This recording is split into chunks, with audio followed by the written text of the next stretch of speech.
hold nothing back. I'm gonna fight for her, no matter what, no matter how tired I am. You're violent, you're aggressive, you are a psychopath. Why does every single guy here dislike you? We all know that Luke P is an evil, pathological liar. Let me just tell you, man, karma is a bitch, and you're gonna get yours. Your story has changed. I feel like you think that I'm a threat to you because I am the biggest threat against you right now. I'm not threatened by anybody, especially not you.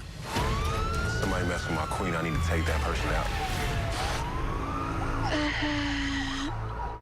Oh no, I do not like to see her cry. There's a lot to talk about, you guys. Yeah, so much drama going on in this episode. And guys, today's Bachelorette recap is presented by McDonald's McDelivery. Download Uber Eats to order. And now, here to break down Monday night's episode of The Bachelorette is People writer and reporter Jody Guglielmi, senior news editor Michelle Corsten, and Bachelor alum Kayla Quinn. Welcome, ladies. Hello. Now, let's talk The Bachelor. Okay, before we get into the episode, Kayla, first time having you this season. Welcome back. What are your thoughts on Hannah B and this season so far? I love her quirky energy. She's a Bachelorette we've never seen before, and so it's kind of refreshing to see someone, you know, admit they're not perfect and just be goofy the whole time, so I'm in love with her. And she's been giving it straight, too. Totally.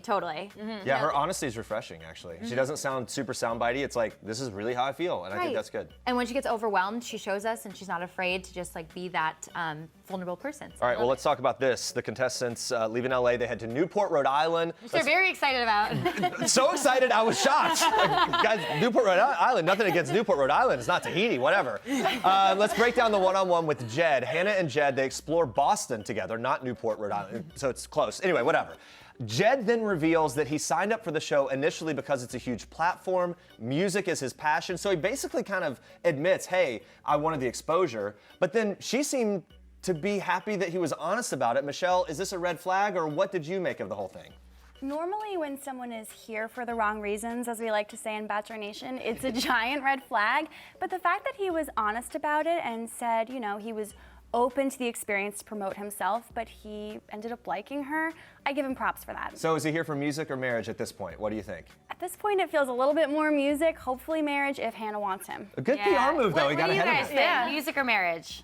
I still think it's music, but I think he does like her because he admitted it. He could have gone the whole time not saying anything like we've seen in the past, but he was very upfront, and she's been wanting honesty, and that was honest. Yeah. It felt like marriage to me. Okay. I don't know, their interactions were very physical, and the way they just like connected on screen, it just felt very passionate. Yeah, we need some optimism, right?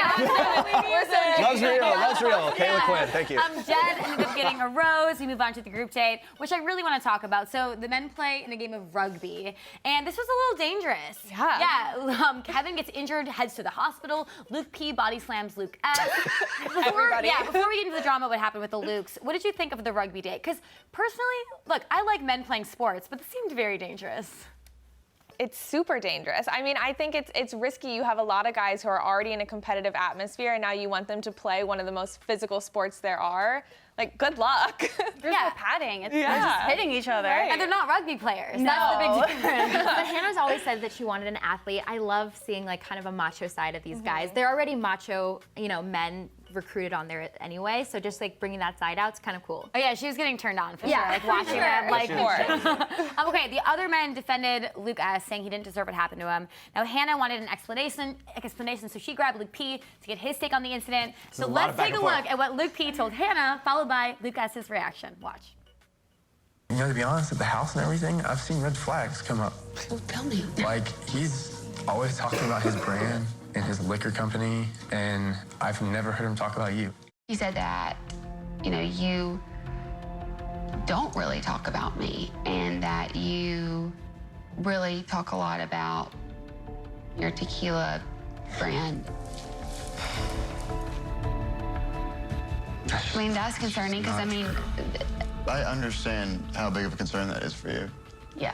But I'm here for you. Seriously, I like you, and I'm serious about that. Like, that really makes me upset. Wow. Okay, Jody, break down Luke P's tactic for us. This scheming behavior, kind of interfering with the other guys. I think he's kind of acting like a dog with his tail between his legs a little bit. He knows he's in hot water, especially after last week, Hannah telling him to chill out. Now he's once again in the spotlight. I think he was backed into a corner and was willing to say whatever it took to get out of it. I don't believe a word. I mean, we've seen it. He was lying about a lot of it. Yeah. So he was just telling her what he thought she wanted to hear. Have we ever been more curious about someone's personal product than we are to taste that tequila? Right. I want to know what the brand is. Like, how happy was he? The That's way actually that a good ended up plug. turning out, it's like, what? Let's go buy it. What's going on with this? Well, that was his excuse. He said, but my tequila's not even out yet. How Yeah. can I be here to plug it? Exactly. Whenever someone talks about their brand, though, I cringe. Yeah. But I don't But think. in defense of him, though, he didn't bring it up. No, he didn't. So it's kind of like, and one of the other guys was like, hey, dude, I didn't even know you had a tequila brand. Like, that's what has happened. Let's talk about this. Despite everyone basically defending Luke S., it seemed like Hannah believes Luke P. Hannah later tells the camera that she's kind of frustrated with Luke P. She's always finding a way to stay on his side. Why do you think that's the case? She clearly has deep, deep feelings for him, and girls always love a bad boy. They always love a chase, and she clearly has feelings for him from the first impression rose. So I think she's upset with herself that she can't let go of that. How do you think this is going to help or hurt Luke P in the future? He's playing the game. I mean, Yeah. he got the first impression rose. He told her he loved her a little early for most of us, but Hannah ate that ate up. it right up. Yeah. And she said during this episode, she has the strongest connection with him still. So it's going to take a lot of evidence for her to change her opinion. Yeah, we all saw the chemistry from a while ago. When so. the shirt off moment where she got kind of caught It's with hard him. to let that go sometimes. She is not letting that go. I honestly think that was the hook. I really do.